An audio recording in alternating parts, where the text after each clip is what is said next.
Hello दोस्तों, young wolf investors के channel में आपका स्वागत है।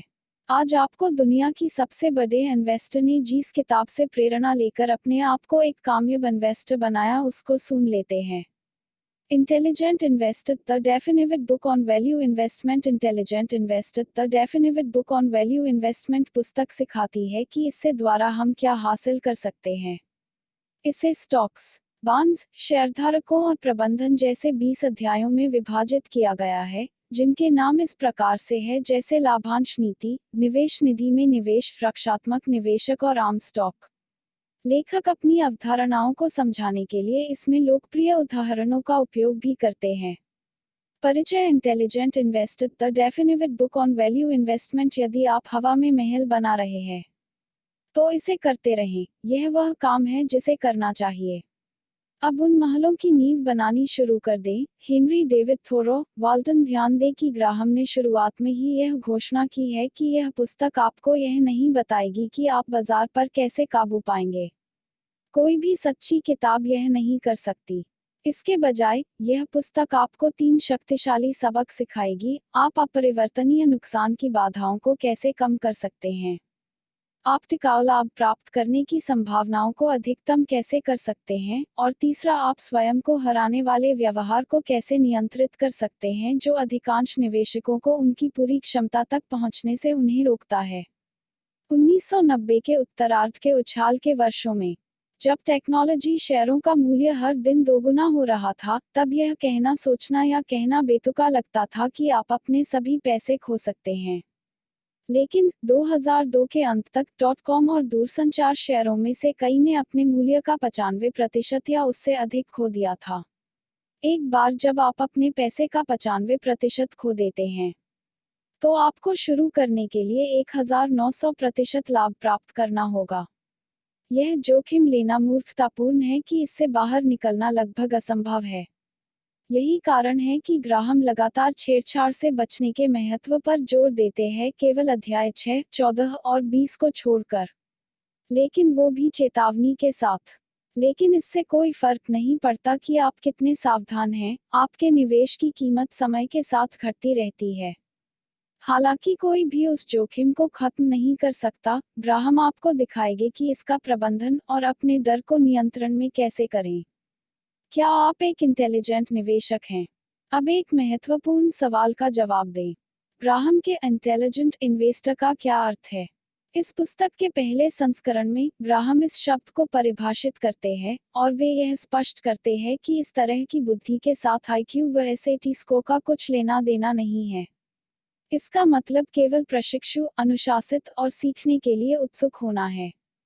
आपको अपनी भावनाओं का उपयोग करने और अपने लिए सोचने में भी सक्षम होना चाहिए। ग्राहम इस तरह की इंटेलिजेंस बताते हैं कि मस्तिष्क की तुलना में चरित्र अधिक विशेष है। इस बात के सबूत उपलब्ध है कि उच्च IQ और उच्च शिक्षा बुद्धिमान निवेशक बनने के लिए पर्याप्त नहीं है। 1998 में long term capital management LP, गणितज्ञों, कंप्यूटर वैज्ञानिकों और 2 नोबेल पुरस्कार विजेता अर्थशास्त्रियों की बटालियन द्वारा संचालित एक हेज फंड कुछ ही हफ्तों में $2 बिलियन से अधिक खो गया, जो कि इस भरी भरकम शर्त पर था कि बॉन्ड मार्केट सामान्य पर लौटेंगी। लेकिन बॉन्ड मार्केट अधिक से अधिक असामान्य होती गई, और LTCM ने इतना पैसा उधार लिया कि इसके पतन ने वैश्विक वित्तीय प्रणाली को बहुत छोटा बना दिया। और 1720 के वसंत में सर आइजैक न्यूटन ने साउथ सी कंपनी, जो कि इंग्लैंड में सबसे हॉट स्टॉक थी, के शेयरों का स्वामित्व हासिल किया। जब उन्हें लगा कि बाजार हाथ से बाहर निकल रहा था, तब महान भौतिक विज्ञानी ने कहा कि वे तारों की गति की गणना तो कर सकते हैं, लेकिन लोगों के पागलपन नहीं। न्यूटन ने अपने साउथ सी के 100% शेयरों को 7,000 पाउंड में बेच दिया। लेकिन कुछ महीने बाद बाजार में एक जबरदस्त उछाल आया। तब न्यूटन फिर से बहुत अधिक कीमत पर बाजार में वापस कूद पड़े और 20,000 पाउंड यानी आज के हिसाब से $3 मिलियन से अधिक पैसा खो दिया। और इसका परिणाम यह हुआ कि उन्होंने अपने पूरे जीवन में किसी को भी अपने सामने साउथ सी शब्द बोलने से मना कर दिया। सर आइजैक न्यूटन सबसे बुद्धिमान लोगों में से एक थे, लेकिन ग्राहम के शब्दों में न्यूटन एक बुद्धिमान निवेशक से कोसों दूर थे। भीड़ के गर्जने से अपने फैसले को ओवरराइड करके। दुनिया का सबसे बड़ा वैज्ञानिक मूर्खों की तरह काम करता था। संक्षेप में, यदि आप अभी तक निवेश करने में विफल रहे हैं, तो ऐसा इसलिए नहीं है क्योंकि आप बेवकूफ हैं। ऐसा इसलिए है क्योंकि सर आइजैक न्यूटन की तरह आपने भावनात्मक अनुशासन विकसित नहीं किया है जो सफल निवेश की आवश्यकता है। अध्याय 8 में ग्राहम वर्णन करते हैं कि अपनी भावनाओं का उपयोग करके और इंटेलिजेंस के बाजार के स्तर पर उतरने से इनकार कर अपनी बुद्धि को कैसे बढ़ाया जाए। वहां आप अपनी सीख को मास्टर कर सकते हैं कि एक बुद्धिमान निवेशक होने के नाते दिमाग की तुलना में चरित्र का विषय अधिक है। आपदा का इतिहास। आइए अब पिछले कुछ सालों के कुछ प्रमुख वित्तीय विकासों को देखते हैं। ग्रेट डिप्रेशन के बाद सबसे खराब बाजार दुर्घटना अमेरिकी शेयरों के साथ मार्च 2000 और अक्टूबर 2002 के बीच हुई, जिससे उनके शेयर मूल्य का 50.2% यानी $7.4 ट्रिलियन खत्म हो गया। 1990 के दशक की सबसे हॉट कंपनियों की शेयर कीमतों में बहुत गिरावट आई, जिसमें AOL, सिस्को, JDS, यूनिफेस, ल्यूसेंट और क्वालकॉम प्लस सैकड़ों इंटरनेट शेयरों का विनाश भी शामिल है। एनरॉन, टाइको और जेरोक्स समेत अमेरिका के कुछ सबसे बड़े और सबसे सम्मानित निगमों में भारी वित्तीय धोखाधड़ी के आरोप लगे। कॉन्सेको, ग्लोबल क्रॉसिंग और विल्डकॉम के रूप में चमक वाली कंपनियां दिवालिया हो चुकी थी। आरोप है कि लेखांकन फर्मों ने पुस्तकों को घुमाया और यहां तक रिकॉर्ड नष्ट कर दिए ताकि उनके ग्राहकों को निवेश करने वाले लोगों को गुमराह करने में मदद मिल सके। प्रमुख कंपनियों के शीर्ष अधिकारियों ने आरोप लगाया कि अपने निजी लाभ के लिए सैकड़ों लाख डॉलर डंप कर दिए गए हैं।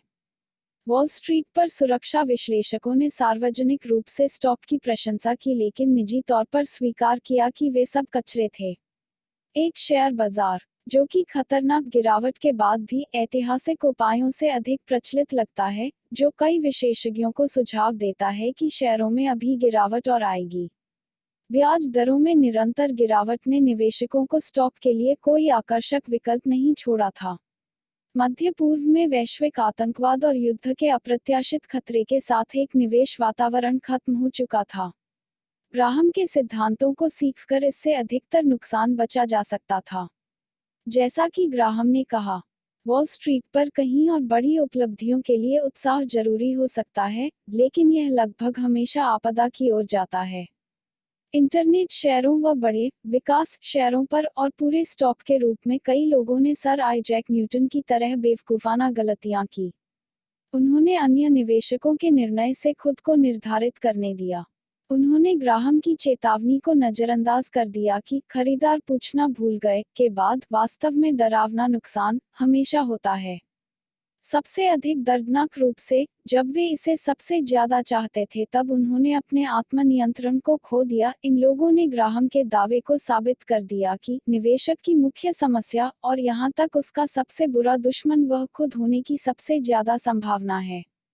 यह सुनिश्चित था कि वह नहीं था। उन लोगों में से कई लोग विशेष रूप से प्रौद्योगिकी और इंटरनेट शेयरों पर यह बताते हुए हाईटेक प्रचार किया गया और यह बताया गया कि ये उद्योग आने वाले सालों तक एक दूसरे को आगे बढ़ते रहेंगे, लेकिन हमेशा के लिए नहीं। 1999 के मध्य में, वर्ष के पहले 5 महीनों में 117.3% की वापसी के बाद, स्मारक internet fund portfolio manager Alexander Cheng ने भविष्यवाणी की कि अगले 3 से 5 वर्षों में उनका फंड सालाना 50% और वार्षिक औसत 35% अगले 20 वर्षों तक रिटर्न देता रहेगा। 1999 में अपने अमेरिंडो टेक्नोलॉजी फंड के अविश्वसनीय 248.9% की बढ़ोतरी के बाद पोर्टफोलियो मैनेजर अल्बर्टो विलर ने कहा कि इंटरनेट एक सतत पैसा बनाने वाली मशीन है। यदि आप इस क्षेत्र से बाहर हैं, तो आप कम प्रदर्शन कर रहे हैं। आप घोड़े और छोटी गाड़ी में हैं और मैं पोश में हूँ। आपको 10 गुना विकास के अवसर पसंद नहीं हैं, तो फिर किसी और के साथ जाओ। फरवरी 2000 में, हेज फंड मैनेजर जेम्स जे क्रैमर ने घोषणा की कि इंटरनेट से संबंधित कंपनियां नई दुनिया के विजेता हैं। क्रैमर ने ग्राहम पर भी एक टिप्पणी की कि आपको वेब के सामने मौजूद सभी मैट्रिक्स और सूत्रों और ग्रंथों को फेंकना होगा। अगर हम किसी भी ग्राहम और डोड सीखते हैं, तो हमारे पास प्रबंधन के तहत कोई पैसा नहीं होगा। इन सभी तथाकथित विशेषज्ञों ने ग्राहम के चेतावनी के शांत शब्दों को नजरअंदाज कर दिया। व्यवसाय में विकास के लिए स्पष्ट संभावनाएं निवेशकों के लिए स्पष्ट मुनाफे में रूपांतरित नहीं करती हैं। हालांकि यह देखना आसान लगता है कि कौन सा उद्योग सबसे तेजी से बढ़ेगा। दूरदर्शिता में कोई वास्तविक मूल्य नहीं है अगर अन्य निवेशक पहले से ही एक ही चीज की उम्मीद कर रहे हैं। कम से कम अब तक किसी को दावा करने का प्रयास करने के लिए कोई दिक्कत नहीं है कि तकनीक अभी भी दुनिया का सबसे बड़ा विकास उद्योग होगा। लेकिन सुनिश्चित करें कि आपको यह याद है, वे लोग जो अब दावा करते हैं कि अगली निश्चित चीज स्वास्थ्य देखभाल या ऊर्जा या अचल संपत्ति या सोना होगी, उच्च तकनीक के हाइब्रिड की तुलना में अंत में सही होने की संभावना नहीं है। सिल्वर लाइनिंग, यदि 1990 के दशक में स्टॉक के लिए कोई कीमत बहुत ज्यादा नहीं लगती, तो 2003 में हम उस बिंदु तक पहुंच गए हैं जिस पर कोई कीमत कम नहीं लगती है। पेंडुलम घूम गया है, क्योंकि ग्राहम जानते थे कि यह हमेशा अजीब उत्साह और अन्यायपूर्ण निराशा से होता है।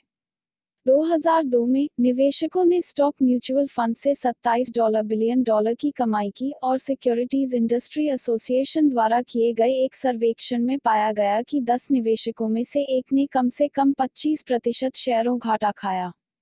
वही लोग जो 1990 के दशक के अंत में स्टॉक खरीदने के इच्छुक थे जब उनकी कीमत बढ़ रही थी और इसलिए महंगे बेचे गए स्टॉक बन गए क्योंकि वे कीमत में नीचे उतरे और परिभाषा के अनुसार सस्ते हो गए।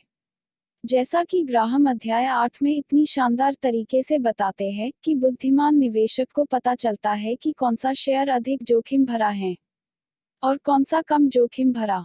बुद्धिमान निवेशक बुल बाजार से डरता है क्योंकि इसका स्टॉक खरीदने के लिए अधिक महंगा होता है, और इसके विपरीत आपको बेयर बाजार का स्वागत करना चाहिए क्योंकि इससे शेयरों को बिक्री पर वापस रखा जाता है। तो दिल थाम लें, बुल बाजार की मौत बुरी खबर नहीं है, हर कोई यह मानता है कि यह होना चाहिए। स्टॉक की कीमतों में गिरावट के कारण अब संपत्ति का निर्माण करने के लिए एक काफी सुरक्षित और स्वच्छ समय है। आगे पढ़ें और सुनते रहें, ग्राहम आपको बताएंगे कि इसे कैसे करें। हम जल्द ही लौटेंगे। चैप्टर 1 को लेकर सब्सक्राइब कीजिए और शेयर कीजिए। तब तक के लिए धन्यवाद।